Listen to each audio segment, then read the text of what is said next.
أنا بقالي سنين بحاول أغير نفسي، وبقالي سنين كل ما أبدأ أرجع لنفس النقطة، وكنت فاكر إن المشكلة فيا. بس الحقيقة أنا كنت فاكر إن التطوير رفاهية، وهو كان المفتاح اللي ناقصني من الأول. عارف إحساس إنك تعبت من نفسك؟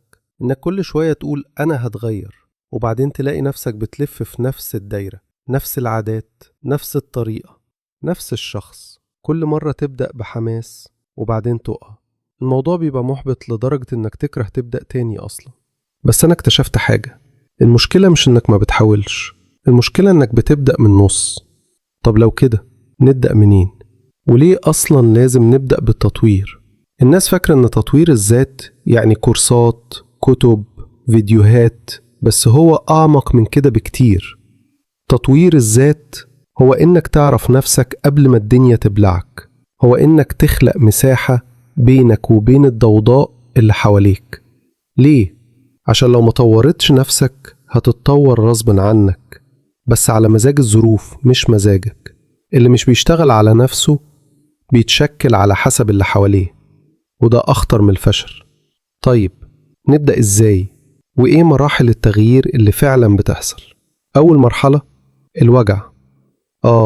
التغيير الحقيقي دايما بيبدأ بلحظة وجع، لحظة بتبص لنفسك فيها وتقول كفاية بقى. بس خلي بالك، مش كل وجع بيغير، في وجع بيكسرك وفي وجع بيصحيك، وانت اللي بتختار. بعد الوجع بيجي الرفض، ترفض اللي كنت عليه، وبعد كده تبدأ تشوف نفسك من بعيد وتتسائل هو أنا كنت ليه كده؟ بس في لحظة معينة الكل بيقع فيها، لحظة بتقتل التغيير. تعال نشوفها. أكبر كذبة صدقتها إنك لازم تتحمس عشان تتغير. الحماس بيجي ويعدي، والتغيير محتاج حاجة أعمق، محتاج التزام، محتاج تكمل حتى وانت زهقان، حتى وانت مش شايف نتيجة. عارف ليه؟ عشان النفس مش بتتغير بالحماس، بتتغير بالعادات اللي بتثبتها كل يوم. طب لو أنا عايز أبدأ فعلا، أبدأ بإيه؟ بص، الموضوع مش محتاج تعمل إنجازات ضخمة ولا تغير حياتك كلها في يوم وليلة. ابدأ بحاجة صغيرة، صغيرة جدا، بس تلتزم بيها كل يوم. يعني لو مثلا بتصحى متأخر، جرب تصحى بدري 10 دقايق بس. لو بتقعد بالساعات على الموبايل، اقفل النت ساعة واحدة في اليوم. الفكرة مش في إنك تعمل حاجة كبيرة، الفكرة في إنك تبدأ تسترجع تحكمك في نفسك.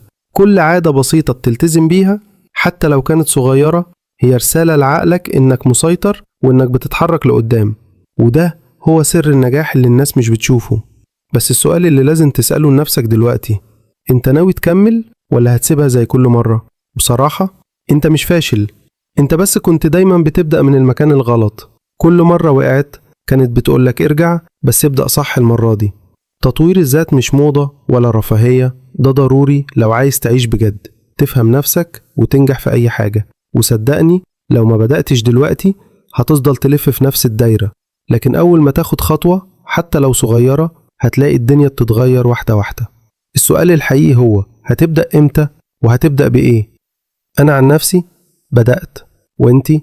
البداية عندك في الوصف